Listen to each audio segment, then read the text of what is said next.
দেখুন, কথার মধ্যে না বলতে গেলে সেন্টেন্সের মধ্যে একটা নট বলে দিলেই কিন্তু সেন্টেন্সগুলো তৈরি হয় না। এখানের বাক্যগুলোর দিকে দেখুন। প্রথমে কি বলছি? না, আমি খুশি নই। No, I am not happy. তাহলে প্রথমে বলেছি নো, পরে বলেছি নট। আবার পরে দেখুন, আমার তোমাকে দেওয়ার মতো কোনো টাকা নেই। তখন কি বলছি দেখুন, I have no money to lend you. তাহলে নট বলে দিলেই সব সময় হবে না। I do not want your help, আমি আপনার সাহায্য চাই না, এখানে আবার নট বসাতে হয়েছে। C did not accept my proposal, উনি আমার প্রস্তাবটা অ্যাকসেপ্ট করলেন না। এখানে আবার দেখুন, নট তো বলেছি কিন্তু তার আগে একটা করে ডু, এই ডিড, এইগুলো বলতে হয়েছে। আপনি হয়তো ভাবছেন বাবা এ তো বড্ড জটিল ব্যাপার। না, এগুলো খুব সহজ ব্যাপার। আর এই সহজ করেই আজকে আমি আপনাকে শিখিয়ে দেব। আজকের ক্লাসের পর থেকে আপনি যে কোনো নেগেটিভ সেন্টেন্স সহজেই বলতে পারবেন। আরও দেখুন, হি সেড নাথিং, সে কিছুই বলল না। তাহলে এখানে নো বা নট বলিনি, নাথিং বলেছি। এখানে বলেছি নেভার, নো হোয়ার, কখনো বলেছি নো বডি বা নান বললেও চলে, NONE, এই নান কথাটা দিয়েও বলা যায়। আবার দেখুন, উনি চাও খান না, কফিও খান না। তখন কিভাবে বলবেন? এই যে দুবার বলেছি, এটাও করেন না, ওটাও করেন না। তখন আবার বলি সি নাইদার টেক্স টি নর কফি। তাহলে এগুলো দেখতে কঠিন মনে হলেও এর ব্যবহারটা মোটেও কঠিন নয়। আসুন আজকের ক্লাসে আমরা এটা খুব ডিটেলসে শিখে নিই যে কখন নো কখন নট কিভাবে বলবো। তাহলে দেখুন, আমরা নো কখন বলবো আর নট কখন বলবো। এখন সেন্টেন্সটা আপনি যদি না বলে শুরু করেন, না আমি খুশি নই, এই যে প্রথমে না বলার জন্য আপনাকে সব সময় নো বলতে হবে। তাহলে সেন্টেন্সটা কি বললাম? না আমি খুশি নই, no I am not happy. তাহলে প্রথমে নো বলেছি, তাহলে না যদি সেন্টেন্সের শুরুতে বলেন তাহলে সব সময় আপনাকে নো বলতে হবে, প্রথমে নট বলা যায় না। এবার দেখুন, আমি খুশি নই, আই অ্যাম নট হ্যাপি। আপনি ব্যস্ত নন, ইউ আর নট বিজি, এইভাবে বলতে হবে। তাহলে সেন্টেন্সের শুরুতে না বললে নো, আর তারপরে বললে নট বললেই হবে। এবার আমি আপনাকে কিছু সেন্টেন্স বলছি, আপনি নিজে নিজে বলার চেষ্টা করুন। আমি পড়ছি, আই অ্যাম রিডিং। আমি পড়ছি না, কি বলবেন? I am not reading. তাহলে দেখুন, ওই যে হেল্পিং ভার্বগুলো আপনার নিশ্চয়ই মনে পড়ছে। এই হেল্পিং ভার্বগুলো থাকলে এই হেল্পিং ভার্বটার পরেই নট বললেই হবে। তাহলে আমি পড়ছি না, আই অ্যাম নট রিডিং। আপনি হাসছেন না, ইউ আর নট লাফিং। আমি ভাত খেয়েছি, I have eaten rice, I have taken rice. আমি ভাত খাইনি, I have not taken rice, I have not eaten rice. তাহলে এই যে হেল্পিং ভার্বগুলি দেখছেন, এর পরে নট বলতে হবে, মেন ভার্বটার পরে নয়। আরও দেখুন, ছেলেরা খেলছিল, বয়েজ ওয়ার প্লেয়িং। ছেলেরা খেলছিল না, বয়েজ ওয়ার নট প্লেয়িং। খুব সিম্পল ব্যাপার, নট ওই হেল্পিং ভার্বটার পরে বসিয়ে দিলেই হবে। আরও একটা এক্সাম্পল বলছি দেখুন, উনি একজন ডাক্তার, হি ইজ আ ডক্টর। উনি ডাক্তার নন, he is not a doctor. Very easy. না, সবগুলো আবার এই রকম নয়। যেমন দেখুন, আমার একটা বাইক আছে, আই হ্যাভ আ বাইক। আমার বাইক নেই, তাহলে I have not a bike বলবেন তো না, তখন বলতে হবে, দেখুন বলবেন আই হ্যাভ নো বাইক। তাহলে দেখুন নো কেন হলো এখানে, এখানে কেন নট হলো না? এই সেন্টেন্সটাকে আরও একরকম ভাবে বলা যায়, আর একটা বলা যায় I do not have a bike. এটাতে পরে আসছি, এটা বলার খুব একটা প্রয়োজন নেই। তাহলে আমার বাইক নেই, আই হ্যাভ নো বাইক। কেন এমন হলো? এটা হয়েছে এই কারণে, এই যে নো এর পরে একটা বাইক মানে নাউন আছে।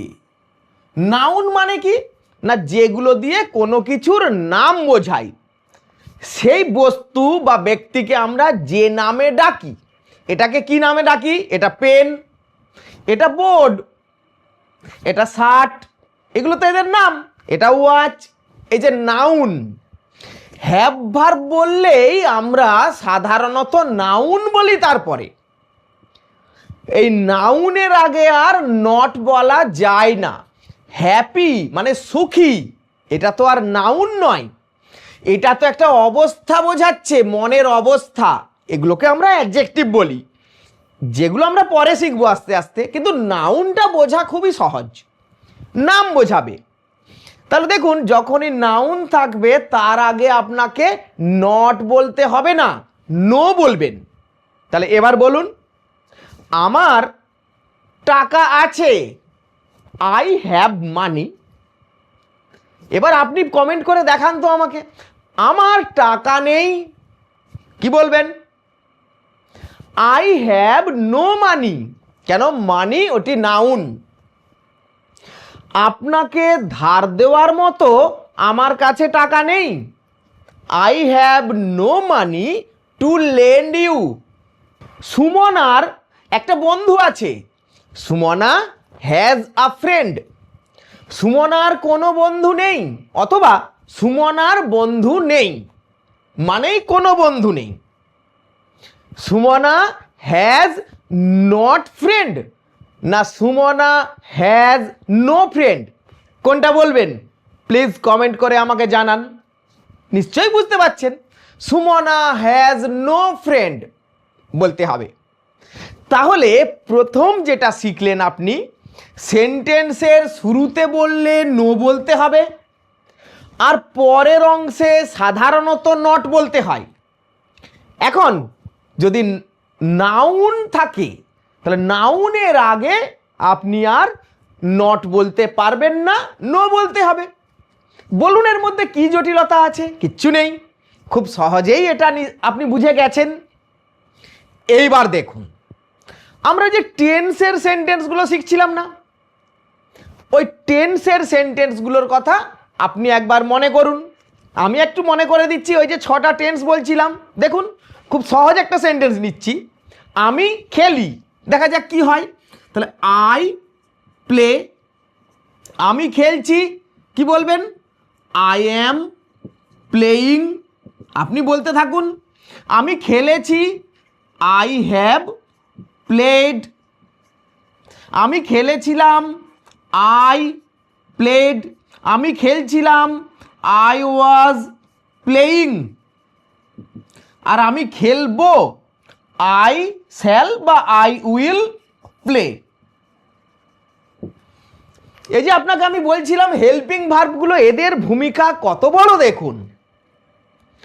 সেন্টেন্সগুলোকে নেগেটিভ করতে গেলে, না দিয়ে বলতে গেলে, যেগুলোতে এই হেল্পিং ভার্ব রয়েছে সেগুলো খুব easy, they are very easy to speak in the negative. আমি খেলছি, তাহলে দেখুন এখানে আছে, এখানে আছে হেল্পিং ভার্ব, এটাতে আছে, এটাতে আছে। এগুলো কত সহজ দেখুন। হেল্পিং ভার্ব থাকলে সেই সেন্টেন্সগুলোকে না দিয়ে বলার সময় শুধুমাত্র আপনি একটা ওই হেল্পিং ভার্বটার পরে নট বলে দিন।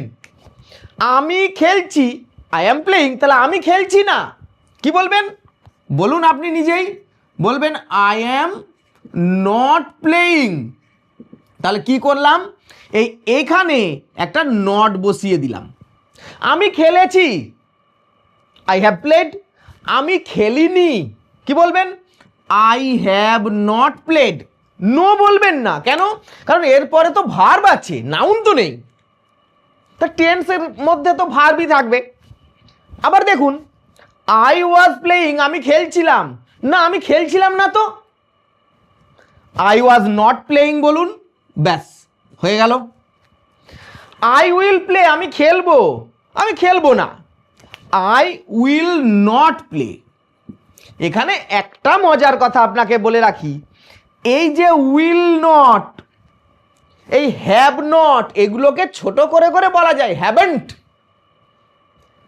শ্যাল নট, স্যান্ট, এরকম ইজ নট, ইজেন্ট, এইভাবে। কিন্তু উইল নটটা খুব মজাদার। এই উইল আর নটকে আমরা একসাথে কি বলি দেখুন, বলি ওন্ট। আই ওন্ট প্লে মানে আমি খেলবো না, আমি আজ বাড়ি ফিরবো না, I won't return home tonight, আমি আজ রাত্রে বাড়ি ফিরবো না, এভাবে বলা যাবে। আর আপনি কেটে কেটে খুব সহজেই বলতে পারবেন I will not play, I will not return home tonight, ব্যাস। তাহলে এই যে হেল্পিং ভার্বগুলো যদি থাকে, এই সেন্টেন্সগুলোকে নেগেটিভ করা they are extremely easy for you. কিন্তু আরও যে দুটো সেন্টেন্স রয়ে গেল এখানে, আই প্লে আর আই প্লেড, যেখানে হেল্পিং ভার্ব ছিল না, একে যদি ইংরাজি বলি, নেগেটিভ করি, আমি খেলি, আই প্লে, আমি খেলি না, তাহলে যখনই দেখবেন একটা সেন্টেন্সকে না বলতে হচ্ছে এবং সেই সেন্টেন্সের স্ট্রাকচারে হেল্পিং ভার্ব নেই, তখনই ডু দিয়ে বলবেন। একে বলবেন নেগেটিভ করলে আই ডু নট প্লে। দেখুন প্রেজেন্ট টেন্স ছিল, ওই জন্য ডু বলেছি। যদি পাস্ট টেন্স থাকতো, হি আই প্লেড, আমি খেলিনি, তাহলে বলবেন আই ডিড নট প্লে। কেন বলবেন আই ডিড নট প্লে? এই ডিডটা কেন বললেন? কারণ সেন্টেন্সটা এই যে পাস্ট টেন্স ছিল, ওই জন্য প্রথম যে ভার্বটা বসবে তারই দায়িত্ব টেন্সটা ক্যারি করা। পরের যে ভার্বটা বসবে ওগুলো সব সময়ই ওর মধ্যে টেন্স আর থাকবে না। একটা সেন্টেন্সে শুধু প্রথম ভার্বটাই টেন্সটা শো করবে। এখানেও তাই হয়েছিল, দেখুন এই যে ওয়াজ, এম, হ্যাভ, এরা তাই করেছিল। এগুলোকে আমরা বলি ফাইনাইট ভার্ব গ্রামারের ভাষায়। ওই অত গ্রামারের মধ্যে আমরা ঢুকতে চাই না, because our aim is to speak English, not English grammar. অল্প বিস্তর গ্রামার শিখতে হবে, সেগুলো আমরা ঠিকই শিখে নেব। দেখুন তাহলে, আই ডু নট প্লে, আমি খেলি না। সুস্মিতা লেখে না, তাহলে সুস্মিতা লেখে, সুস্মিতা রাইটস, রাইটস এস বলছি, সুস্মিতা লেখে না, Sushmita does not write, doesn't write, একসাথে কন্ট্রাকশন করে বলা যায়। আই ডোন্ট প্লে না বলাই ভালো, আই ডু নট প্লে বলা যায়। এবার দেখুন, আমি হাঁটিনি, অতীতের কথা বলছি, আই ডিড নট ওয়াক। এখন কখন ডিড নট বলবেন আর কখন হ্যাভ নট বলবেন, এই ব্যাপারটা আপনাকে একটু বুঝিয়ে দিই। মনে করুন আপনার একটা চিঠি লেখার কথা ছিল, এখন আপনার বস আপনাকে বলছে চিঠিটা লিখেছেন, আপনি বলছেন না লিখিনি, তার মানে ওটা প্রেজেন্ট টেন্সের কথা, এখনই লেখার কথা ছিল। তখন বলবেন প্রেজেন্ট টেন্স মানে ওই যে perfect tense, I have not written, I have not written it. আর এটা যদি অতীতের কথা হয়, আপনি কি চিঠিটা লিখেছিলেন? না, আমি লিখিনি, আমি সেদিন চিঠিটা লিখিনি, আই ডিড নট রাইট। তাহলে এটুকু আপনি সহজেই বুঝতে পারবেন, যেটা বর্তমানের কথা ওটা হ্যাভ দিয়ে বলবো, আর যেটা অতীতের কথা ওটা ডিড দিয়ে বলবো। দুটো কিন্তু শুনতে একই। মনে করুন 1 মাস আগে আপনি একটা পিকনিক করেছিলেন, সেখানে আপনি বিরিয়ানি খাননি, তাহলে কি বলবেন? আমি বিরিয়ানি খাইনি, আমি সেদিন বিরিয়ানি খাইনি। তাহলে ভার্বটা বললেন, দেখুন খাইনি। আবার এখন মনে করুন আপনার ডিনার করার টাইম হয়ে গেছে, কিন্তু আপনি এখনো ডিনার করেননি, মানে প্রেজেন্টে আছেন। আপনার মা আপনাকে বলছেন, তোর খাওয়া হয়ে গেছে? আপনি বলছেন, না আমার হয়নি, আমি এখন খাইনি। তখন কি বলবেন? আমি এখন খাইনি। দেখুন, তাহলে অতীতকালের কথা হলেও খাইনি বলছেন, আর যেটা বর্তমানের পারফেক্ট টেন্স দিয়ে সেটাও খাইনি বলছেন। ওই জন্য ইংরাজিটা বলার সময় আপনি বুঝে নেবেন, যদি অতীতের কথা হয় আই ডিড নট ইট, আর যদি বর্তমানের কথা হয় আই হ্যাভ নট ইটেন। এই past tense, simple past tense আর present perfect tense negative sentence হলে শুনতে একই রকম। যদি আপনার একটু ওলটপালট হয়ে যায় এই নেগেটিভটা বলার সময়, এমন কিচ্ছু যায় আসে না, আপনি নির্দ্বিধায় বলুন, কারণ প্রেজেন্ট পারফেক্ট মানেই কাজটা হয়ে গেছে, কাজটা পাস্ট, তার ফলটুকু আছে তাই। তাহলে এতক্ষণ আমি আপনাকে বললাম যে কখন এই ডু ভার্বটা আসবে আর কখন আসবে না। যদি হেল্পিং থাকে তাহলে আর আসবে না, লাগবে না, আর যদি হেল্পিং ভার্বটা না থাকে তাহলে লাগবে। ব্যাস, এই তো কথা। এবার আপনি শুনে শুনে আমি দুটো বাক্য বলছি, বলার চেষ্টা করুন তো দেখি। ছেলেরা দৌড়ায়, বয়েজ রান। ছেলেরা দৌড়ায় না, আজকাল ছেলেরা আর দৌড়ায় না। Today boys do not run. Do not run কেন? হেল্পিং কিছু ছিল না। আবার আপনি বলুন আরেকটা সেন্টেন্স, আমার মা বিরিয়ানি রান্না করেছিল। গত রাতে আমার মা বিরিয়ানি রান্না করেছিল। Last night my mother cooked biryani. আমার মা বিরিয়ানি রান্না করেনি, বলুন কি বলবেন? Last night my mother did not cook biryani. কেন বুঝতে পেরেছেন? নিশ্চয়ই আপনি বুঝতে পেরেছেন। তাহলে দেখুন, এতক্ষণ আমি আপনাকে বুঝিয়ে দিলাম যে নো আর নট কখন কিভাবে বলবেন। আপনি নিশ্চিত বুঝতে পেরেছেন। যদি কোনো অংশ বুঝতে অসুবিধা হয় আর একবার একটু পিছনে গিয়ে দেখে নেবেন, পারবেন। আমি কিন্তু প্র্যাকটিস করার জন্য বেশ কিছু সেন্টেন্স কমেন্ট বক্সে দিয়ে রাখবো। বেশ, এইগুলো গেল এই নো আর নটের ব্যাপার। তাহলে এই নো আর নট ছাড়াও তো আমরা অনেক রকমভাবে নেগেটিভ সেন্টেন্স বলি, সেগুলো কেমন একটু দেখা যাক। তার আগে আর একটা কথা বলি, ওই যে আমি বলছিলাম হ্যাভ ভার্ব থাকলে সাধারণত আমরা নাউন বলে থাকি, তখন নটের বদলে নো বলি, কিন্তু নট দিয়েও বলা যায়। যেমন দেখুন, আমার বাইক নেই, কি বলবেন? I have no bike. এটাকে আরো কিভাবে বলতে পারেন জানেন?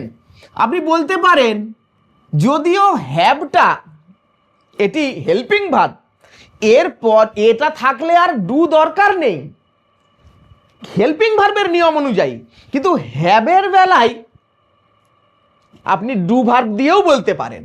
তখন এটাকে বলতে পারেন do not have a bike. দেখুন সেন্টেন্সটার কতটা পরিবর্তন হলো। এই দুটো অলমোস্ট সিমিলার, প্রায় একই। আপনি interchangeable, you can either say this or that, you are absolutely fine. I do not have a bike যখন বলছি, এই নোটা না বললে দেখুন তখন আবার আ বাইক বলতে হচ্ছে। তাহলে নো দিয়ে বলাটা বেশি সহজ। এটা খুব ভালো কনস্ট্রাকশন, এটা বলবেন। এবার দেখুন, আপনি নিশ্চয়ই শুনেছেন কোনোদিন নয়, নেভার, কখনোই নয়, নেভার, কোথাও না, নো হোয়ার। এইভাবে আমরা কিভাবে বলবো দেখুন, আমি কোনোদিন মিথ্যে কথা বলিনি। তাহলে দেখুন, কোনোদিন বলিনি, কোনোদিন নয়, কি বলবেন? বলবেন আই নেভার টেল এ লাই অথবা লাইজ। আমি কোনোদিন মিথ্যে কথা বলিনি, তাহলে কোনোদিনই না, কোনোদিন নয়, তার ইংরাজি নেভার। নেভার মানে কখনোই না। এখানে দেখুন, যদিও এই সেন্টেন্সে কোনো হেল্পিং ভার্ব নেই, তাও কিন্তু আপনাকে ডু ভার্ব বলতে হলো না। I never tell lies. আমার বাবা কোথাও যান না, তখন কি বলবেন? বলবেন my father goes nowhere. Nowhere মানে কোথাও না। আমার কিছুই চাই না, বলবো দেখুন আই ওয়ান্ট নাথিং। নাথিং মানে কিছুই না। কেউ আমাদের বাড়িতে এলেন না, বলবো নোবডি। নান কথাটাও বলা যায় কেম টু আওয়ার হাউস। তাহলে দেখুন, এই নট ছাড়া, নো বা নট ছাড়া যখনই আপনি এই never, know where, nothing, nobody এইভাবে যখন নেগেটিভ করছেন, তখন কিন্তু আর ডু ভার্বের প্রয়োজন পড়ছে না, ওই হেল্পিং ভার্বগুলো না থাকলেও। তাহলে এইগুলো ইউজ করা তো বড্ড সহজ। শুধু আই ওয়ান্ট নাথিং, আমার কিছুই চাই না। উনি কিছুই পছন্দ করেন না, সি লাইকস নাথিং। উনি কাউকেই বাড়িতে ডাকেন না। বলুন কি বলবেন? পারলে কমেন্ট করে দেখান। উনি কাউকেই বাড়িতে ডাকেন না। হি ইনভাইটস নোবডি। উনি কাউকেই না, এই যে কাউকেই না, নোবডি, কখনোই না, নেভার, কোথাও না, নো হোয়ার, এইভাবে বলবেন। দেখুন, বিষয়গুলো মোটেও কঠিন নয়। আমি যে এক্সারসাইজটা দেব আপনাকে, ওইটা আপনি একটু ফলো করে সলভ করার চেষ্টা করুন। আপনি হোয়াটসঅ্যাপ চ্যানেলে জয়েন হয়ে না থাকলে ওখানে জয়েন হয়ে গিয়ে আপনি আনসারগুলো আমাকে লিখে দেখাতে পারেন, অথবা ভিডিওর শেষে কমেন্ট করতে পারেন। আমি আপনাকে বলবো আপনার কোথায় ভুল হলো, বা ভুলটা আমি শুধরে দেব। এবার দেখুন, আরেকটা আপনাকে বলছিলাম না, কি বলছিলাম? আমি চাও খাই না, কফিও খাই না। এই যে দুবার যদি এমন হয়, তা কি বলবো? বলবো আই টেক নাইদার টি নর কফি। দেখুন, এইভাবে বলবো। উনি এলেনও না, আমাকে ডাকলেনও না, অথবা উনি এলেনও না, একটা ফোনও করলেন না। কি বলবেন? বলবেন she neither came not talked over phone nor telephoned me, nor phoned me, nor gave me a phone call. এইভাবে বলবেন। তাহলে এখানে নাইদারটা পরে, এখানে আগে কেন? না, যদি দুটো অংশেরই ভার্বটা কমন হয়, এর মানে ছিল I take tea, I take coffee, দুটোরই ভার্বটা কমন। তা কমন যদি হয় তখন ভার্বটা আগে বলে নেব। আর যদি ভার্বটা আলাদা আলাদা হয়, এখানে একটা ভার্ব, এখানে একটা ভার্ব, তখন নাইদারটা আগে বলবো। তখন তো আর কমন নেওয়া যাচ্ছে না, এখানে কমন নেওয়া গেছিল তাই। এবার আপনি বলুন, আমি বাড়িতেও থাকবো না আর খেলার মাঠেও যাব না। বলুন, তা দুটো ভার্ব আলাদা হয়ে গেছে, কিন্তু বাড়িতে থাকা, খেলার মাঠে যাওয়া। তাহলে নাইদারটা আগে বলবেন। আই উইল, নাইদার উইল কেন, দুটোই ফিউচার টেন্স, তাই এইটুকু কমন, ওইটা আগে বলে নিলাম। I will neither stay home নর গো টু দ্য ফিল্ড। নিশ্চয়ই বুঝতে পারছেন এগুলোর মধ্যে খুব একটা জটিলতা নেই। লাস্ট একটা আপনি নিজে নিজে বলার চেষ্টা করুন। বলুন, আমার বাবা টিভিও দেখেন না, খবরের কাগজও পড়েন না। কি বলবেন? দুটো ভার্ব আলাদা কিন্তু। My father neither watches television নর রিডস দ্য নিউজ পেপার। এই তো খুব সহজেই আপনি বুঝে গেছেন। তাহলে এই যে নেগেটিভ করার সমস্ত রকম নিয়ম আমি আপনাকে বলেছি। তাহলে এবার আপনি ভিডিওর কমেন্ট বক্সে গিয়ে প্রথম কমেন্টে দেখবেন আপনার জন্য হোমওয়ার্ক দেওয়া আছে। আপনি সেটা ফলো করে আনসারগুলো সলভ করে আপনি কমেন্ট করুন। আমিও দেখতে চাই আপনি কতটা বুঝতে পেরেছেন। কোনো অংশ বুঝতে অসুবিধা হলে প্রথম থেকে আরেকবার দেখে নিন। আর যদি ভালো লেগে থাকে ভিডিওতে অবশ্যই একটা লাইক দেবেন, আর সম্ভব হলে বন্ধুদের মধ্যে ভিডিওটা শেয়ার করবেন। আমরা 60টা ক্লাসের মধ্যেই স্পোকেন ইংলিশ কমপ্লিট করব, এই প্রতিশ্রুতি নিয়েই কিন্তু আমরা স্পোকেন ইংলিশ কোর্সটা চালিয়ে যাচ্ছি। আপনি আগের ক্লাসগুলি না দেখে থাকলে অবশ্যই দেখে নেবেন। আর এবার খুব দ্রুত পর ক্লাস আসতে চলেছে, অবশ্যই চ্যানেলটা সাবস্ক্রাইব করে রাখবেন। আজকের মতো এখানেই শেষ করছি। See you in the next class.